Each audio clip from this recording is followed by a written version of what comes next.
kababayan, rekta na ho tayo dito kay Manong Ted Filon. Pero yun nga po, no, may mga impormasyon po naman in fairness na medyo bago, and then may mga ilang pong detalye, bagamat may mga mabibiting ka din kasi nandun na yung line of questioning pero humihinto at some point, no. But again, in all fairness po naman, may mga klaro po doon kahapon. Opo. At mamaya pagpapasadahan po natin yan, ano, mga importanteng informasyon. Pero meron lang doong kapansin-pansin sa hearing kahapon. Meron lang akong parang sabi ko, there's someone missing.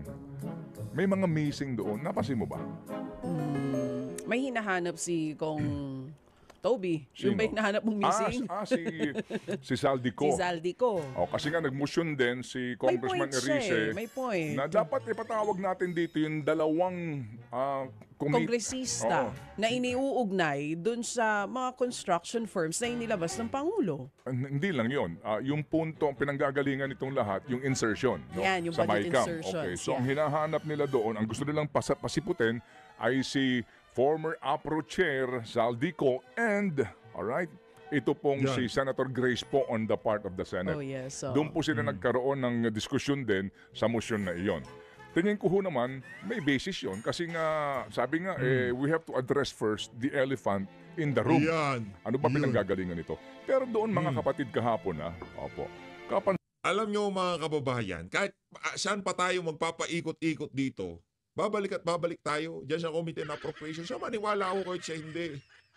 Sa ayaw siya gusto nyo, doon pa lang sa pagbalangkas ng budget, sinong na mga naglabi dyan sa mga proyekto na yan kung bakit tayo umabot dyan? Sino makakasagot? Zaldico, Grace po. Pansin-pansin lang na habang pinag-uusapan, yung pong mga sinasabi na mga umano'y inaamin na pagkukulang nitong si Alcantara, at habang pinag-uusapan ang mga pinuntahan ng presidente ng mga lugar na mayroong pong mga ghost project at substandard projects ng DPWH, mga kapatid, hinahanap ko kung nasaan ang mga kongresista na kumakatawan sa distritong ito. Nako! Yari! Nasaan na yung mga kongresistang kumakatawan sa mga distrito na yan? Nasaan? Pinag-uusapan yung mga flood control project sa district mo eh. Hindi nyo napansin? Hindi ba? Kasi pinag-uusapan yung ghost project sa district mo. Pinag-uusapan yung district engineer sa district mo. Pinag-uusapan ng iba't ibang mga proyekto na umano'y problemado sa distrito mo. Bakit wala doon ang kinatawan ng first district? Ano ba ang sakop ng first district? Malolos daw, Bulacan-Bulacan, Kalumpit, Hagonoy, Paumbong at Pulilan. Ito yun? Okay, sa second district, nasan din si Representative Tina Pancho. Kasi baliwag yung sinasabi sa Barangay Piel eh. Second district ba ang baliwag, Seth? Second district ba ang baliwag? Bustos at Plaridel. Yung first district nga po, kinakatawan ni Danilo Domingo, ni Daddy kung tawagin. So mawalang galang lang habang pinag-uusapan itong mga proyektong ito ng mga kapwa nyo kongresista, wala kayo masasabi? With all due respect. Respect, Baka nag-i-inspect sila ng ghost projects. I mean, di ba? I mean, it's a valid question. Yeah, valid point. Tama? Wala silang, Mr. Chairman, yung mga, alam mo na, yung mga aligaga ng mga, dahil pinag-uusapan ng kanyang lalawigan, Sa Senado meron. Okay. Hindi po ba? Anyway, sige. So, nakabiho lang na. Mr. Chairman, parang kilala ko yun Manong Ted, parang kilala ko yun. Mr. Chairman. Kilala natin yun The people of Bulacan must ask. Yan. Diba? The people of Bulacan must make their representatives accountable. Dahil maaari sabihin mo na wala kang kinalaman dito, pero ang tanong, hindi mo ba naamoy yan? Hindi mo ba narinig yan? Hindi mo ba man lamang nalaman yan? And I think it's a valid question. With all due respect. Respect. Yung. Maraming salamat sa pagtatawag sa People of Bulacan. Pero sila ay busy ngayon dahil Okay. wala pa rin silang tubig hanggang ngayon. Okay, ngayon ito ha. Bago ho Yan, tayo yan. mag-break kasi nga po, punong-puno po ng informasyon po at panayam pong ating panayam, baby girl ha.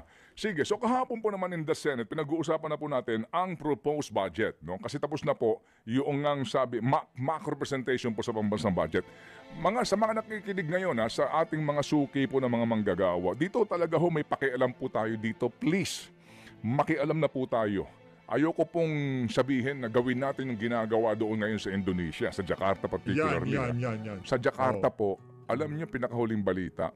Well, may 10 na po na mga protesters na nawawala daw. Yun ang claim po ng human rights group doon.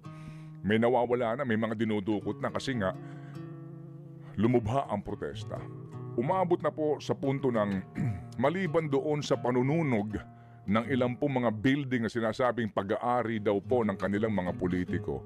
Nilulusob na ho yung mga bahay ng ilang politiko at sinusunog at winawasak ang ari-arian. Kanya-kanya silang kuha. Parang people power one na niransak yung Malacanang. Yung kanya-kanya pong kuha ng gamit sa loob. Yung mga kotseng mamahalin ng politiko ay winarak-warak nila. Umabot na po sa ganung extent kasi nga ang mga pulis, ang iba po doon nagdadalawang isip na ho din sa kanilang responde na gumamit ng dahas kasi may namatay na eh.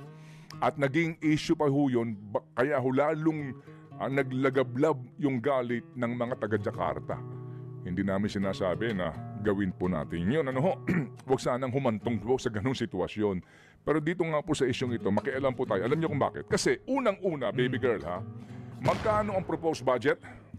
2026 proposed budget ay 6.793 trillion pesos. Okay. Trillion. Opo. Kahapon, si Ginoong Ralph Recto, as usual, very confident na as long as we will be, how do you call this?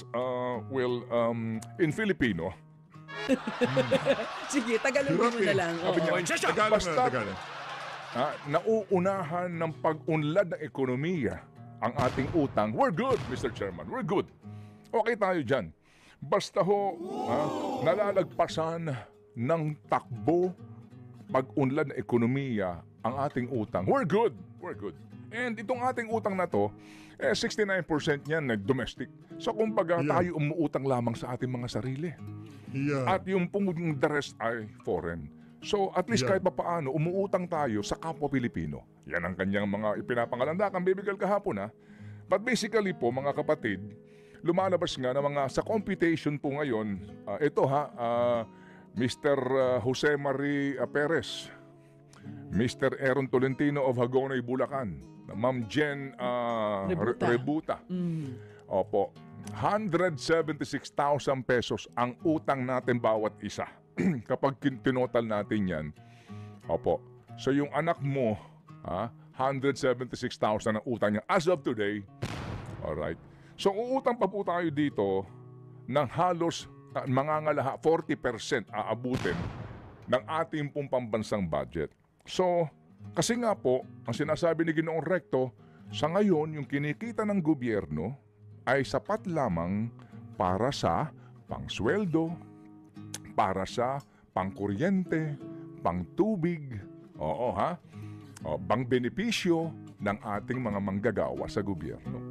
So yun daw pong capital outlay ay manggagaling sa uutangin.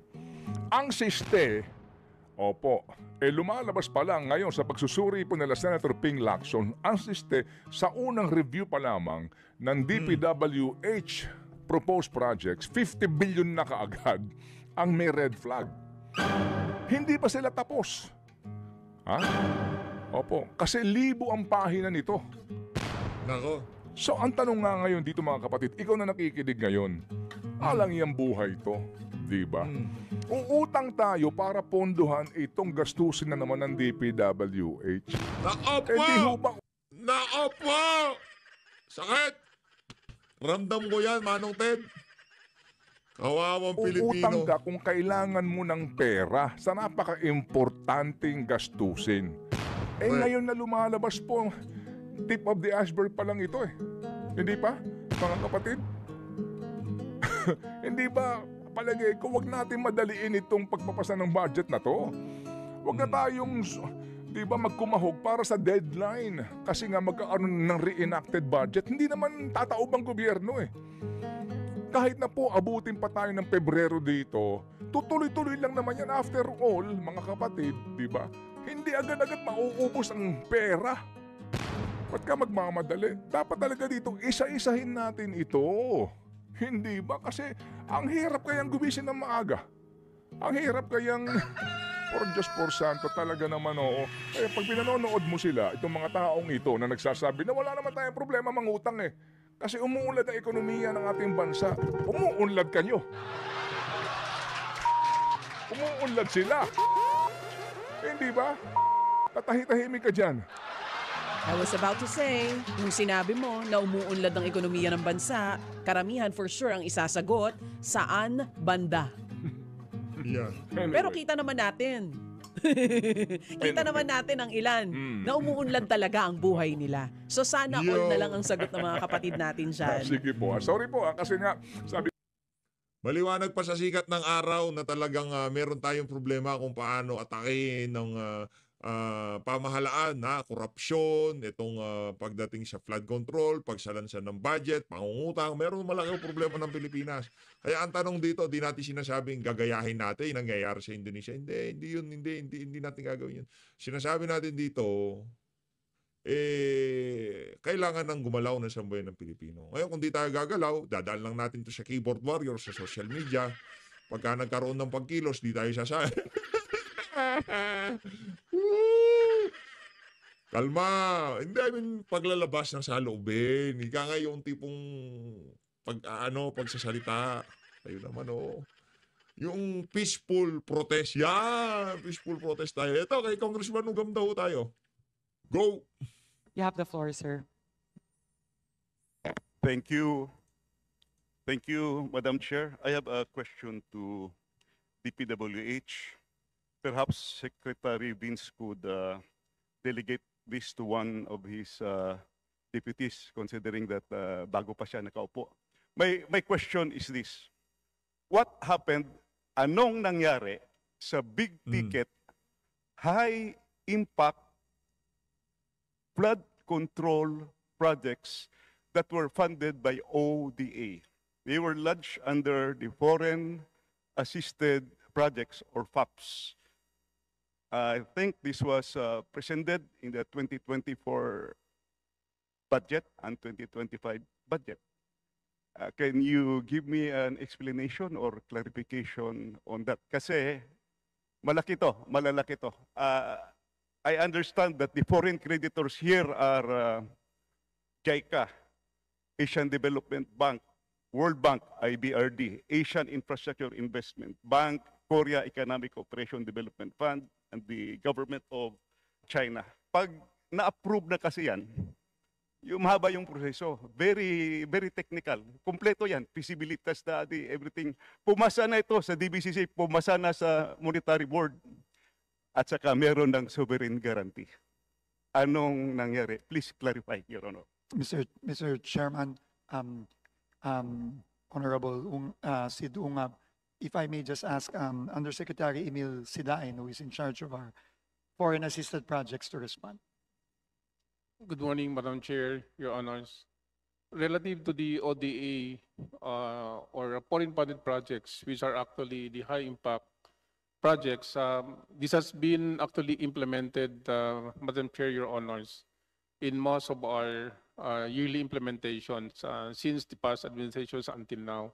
But it goes through the process of approval from the NEDA, previously with NEDA, passing through the ICC Technical Board, then once it goes up to ICC Cabinet Committee, all the way to the NEDA Board. And until now, Mr. Chair, all these flagship projects goes to the proper vetting of all the line agencies for review. With regards to flood control, most of these projects, especially the big ticket projects, goes also to the detailed master plan and feasibility studies before this can be submitted to the NEDA or the DepDep for proper review. And with this, Mr. Chair, once it goes through the approval, the lending institution, if this is actually with JICA, World Bank, ADB, or Korean Exim Bank, the appraisal mission has to come to the Philippines for a more rigid evaluations of the same. So, napakasinsinan po ang review, but isang importante po dito that we have to recognize, the NEDA ICC has to evaluate the projects on a threshold that all projects that should be funded through foreign should go a threshold passing the 10% economic internal rate of return. Meaning if the IR is low, there could be no ROI or impact to the government and to the public. So isa po yun din na tinitignan po ng ating mahal na Pangulo once it reaches the EDC, the Executive Development Council, all these projects can really give a high boost to the economic development of the country. Now, Mr. Chair, with regards to the funding, we got actually funds as early as 2022, 23, a very minimal budget compared to the NEP that was actually foreseen for release. Bumababa po siya doon sa expected. And what is more worse, last year, 2024, we received a zero budget from the GAA. May dumating naman po ito, pero these are actually more on the unprogrammed budget. So meaning, wala po siya sa priority as to budgeting, and the unprogrammed normally comes out on the third and fourth quarter. So the effect for the insufficiency of funds or the lack of funds from the program line items of these flagship projects can eventually result into a slowdown of implementation, the suspension or delay also on the procurement kasi wala po katayong CAF for the certificate of ability of funds, so you cannot proceed with the bidding. And more worse, it can also generate a commitment fee because all loans are given a prescribed timeline, and this timeline, inclusive of the funding and as well as the component by project implementation, should be properly approved and implemented by the line agency, which is DPWS. So kung bitin po yung pondo, we always drag it to a more delay, more timelines that are necessary to complete the whole projects. So, yun po ang problema namin. That's why in the next year, Kasi yung mga project na yan, di naman kikita yung mga congressman dyan eh. Kaya dapat yung kung saan sila kikita, di ba? budget, we would like to get Kaya the most tinatanggalan ng exact pondo. NEP as actually been proposed in the DPWH for 2026 po. Thank you po. Thank you, Madam Chair. Madam Chair, I would like to simplify what really happened. The transformation of those ODA-funded projects in 2024 and 2025. I have here the 4 books of the budget books. Ang tawag ko nito noong araw, ang 4 na libro ng APRO. Sa 2024 National Expenditure Program, pumasok yung ODA. 21.6 billion. Nandito, ginagyan ko ng tag. 11 projects. Pagdating sa GAB 1, General Appropriation Bill, white book with red letterings. Pumasok din, fitful copy, 11 projects, 21.6 billion. Pasok. Yan. Oh. Pagdating sa GAB 3, third reading dito sa House of Representatives, binawasan ng 5.4 billion, ang naiwan 16.1 billion. So sa House of Representatives pa lang, binawasan na yung ODA. Ako? And you know what happened pagdating sa GAA? Pagdating sa GAA, this is now the product of both the Senate, the House of Representatives, at saka sa BICAM. Zero kinatay yung buong ODA. Nakakahiya sa ating mga foreign creditors. Punta naman tayo sa 2025. Ito yung ginawa. As is, yung proposal, National Expenditure Program, 11 projects, foreign funded, 11 total of 27.5 billion nandito. Nilagyan ko ng marker.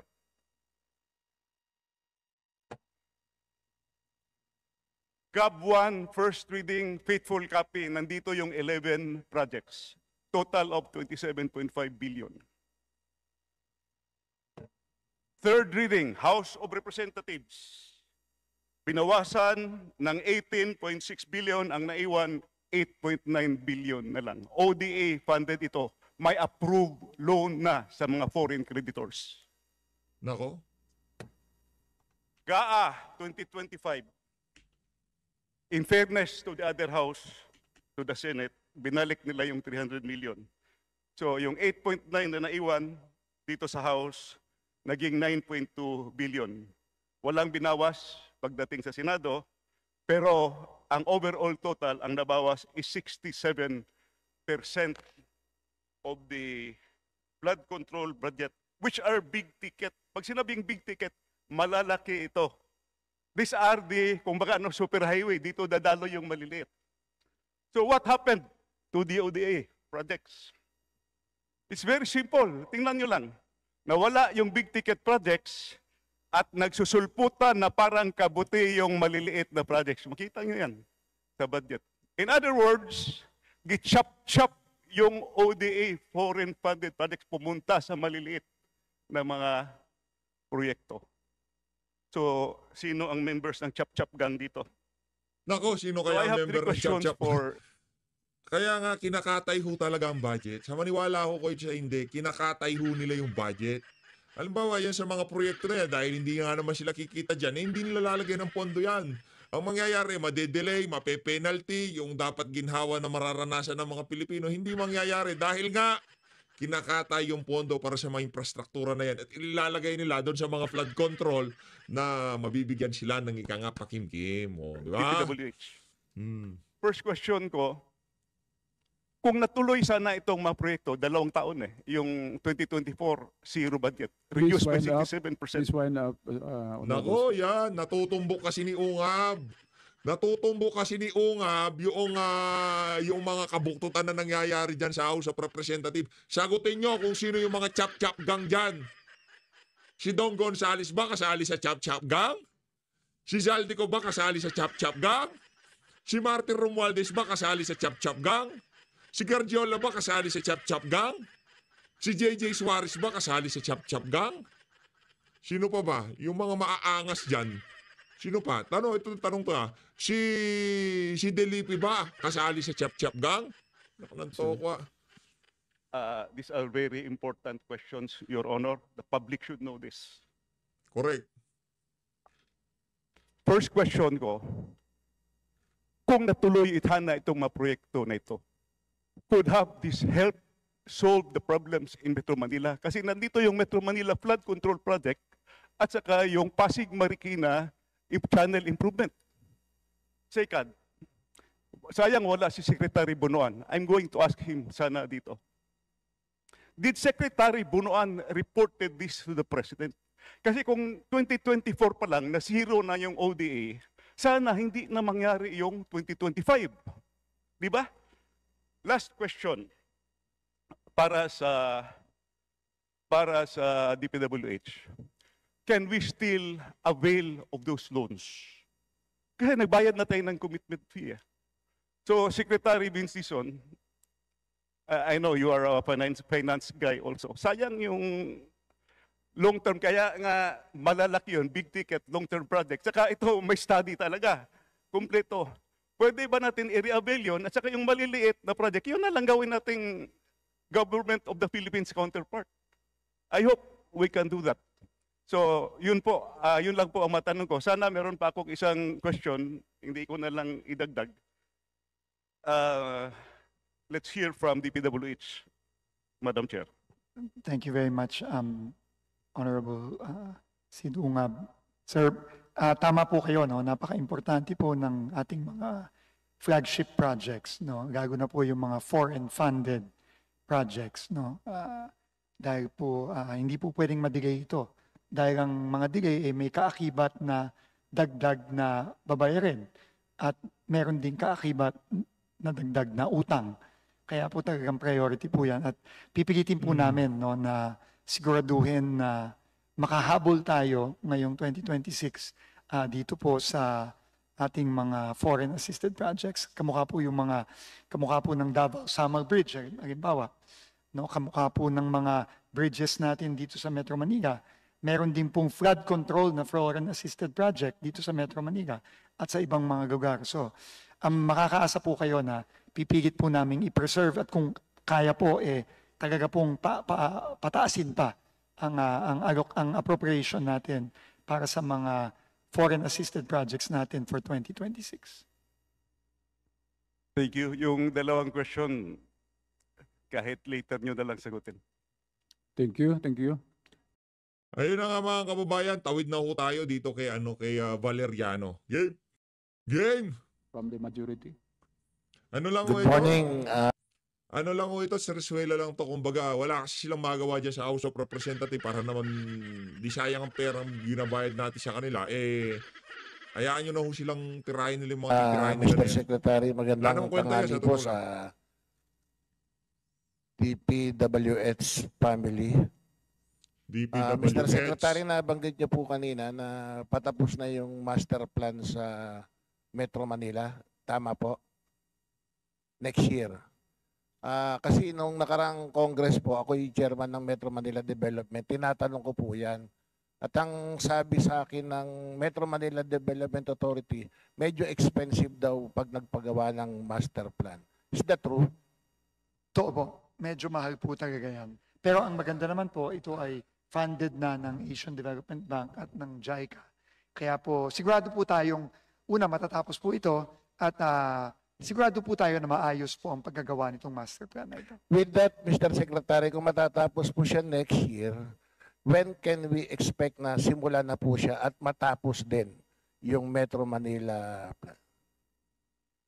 Not the master plan, the project itself.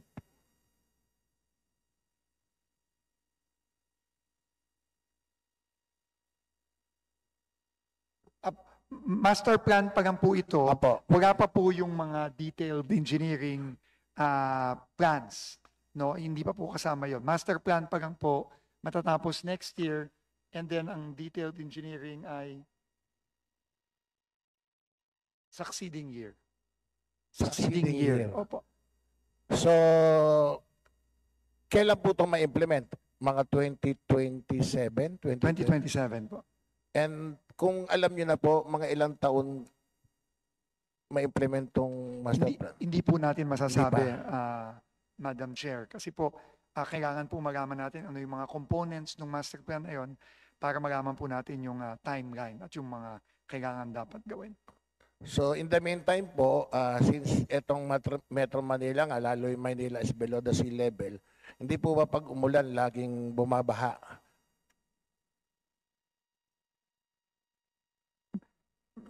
Madam Chair, sasagutin ko lang po Sige po. si Undersecretary Sidain. Thank you, Sec. Beans. Madam Chair, Your Honors, the master plan that we are preparing here, Madam Chair, is actually the integrated flood risk management master plan for Metro Manila. We have actually the ongoing projects as far as the major river basin is concerned for Metro Manila. Ito po yung Pasig Marikina River Channel Improvement Works na nandyan na po sa taas. We have to mention here, Mr. Chair, that, Madam Chair, that the 2000, as early as 2002, we have already started the Pasig Marikina River Channel Improvement Project. On that year, starting from Manila Bay, but it has to go all the way to San Mateo. And that's actually entirely 52 kilometers. So the pacing of the constructions, Madam Chair, which is currently now implemented, is the phase 4. Nandito na po tayo sa Marikina section. Yung pong pinunta ng ating mahal na Pangulo, that's actually the very locations where he has seen really by himself and as reported by the localities, yung pong Provident Valley na from Sumulong to Santo Niño was actually not flooded nung nakaraang visit niya because nandun na po yung revetment wall. At 64%, hindi pa po naka 100% yun. But the work for these flood control projects from the major river basin has to go all the way to Marikina upstream sections, yun po yung nasa dam. That could be the phase 6 of the Pasig Marikina Natural Improvement Works that includes the constructions of the dams and the retarding basin. Plus po yung Parañaque Spillway, of which the FS was also completed in 2022. So yung magnitude of the infrastructure, big ticket projects po, is now on the last phase.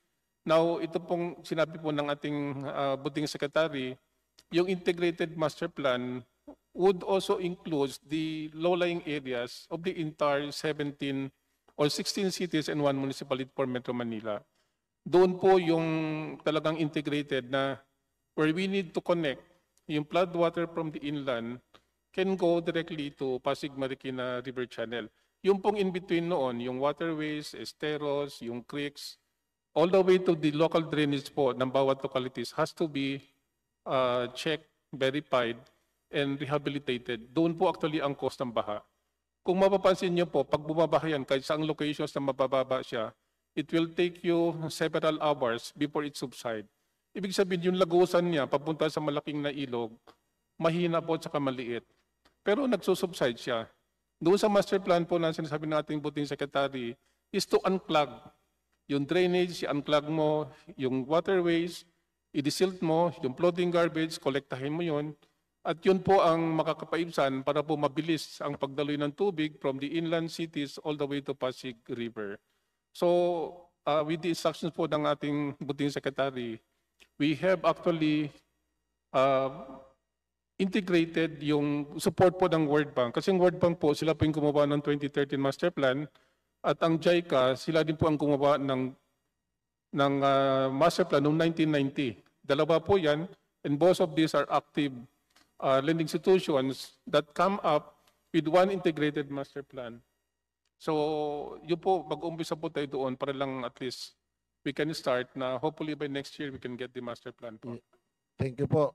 Anyway, na-observe ka rin naman ngayon, kapag bumaha sa lakas ng ulan, in a matter of hour, nagsusubside. Not like before nung panahon ng Ondoy na talagang maghapong magdamag yung baha. Ngayon talagang baba, siguro sa lakas. Sinasabi ko eh. Oh, yan si Valeriano. Isa sa mga pinaka-cops na Ng congressman. binubuhos ng ulan. Pero afterwards, mga 1 hour, nawawala. Na-observe ko naman po yun at salamat Yan, doon. observe lang ng observe. Pero it means na... Yung baha ngayon na dyan sa Metro Manila, hindi mo na-observe. Yung tipong 30 minutes lang na ulan, eh baha kagad, hindi mo na-observe yun. Hindi mo na-observe yung mga palsipikadong flood control. Hindi mo na-observe yung mga insertion.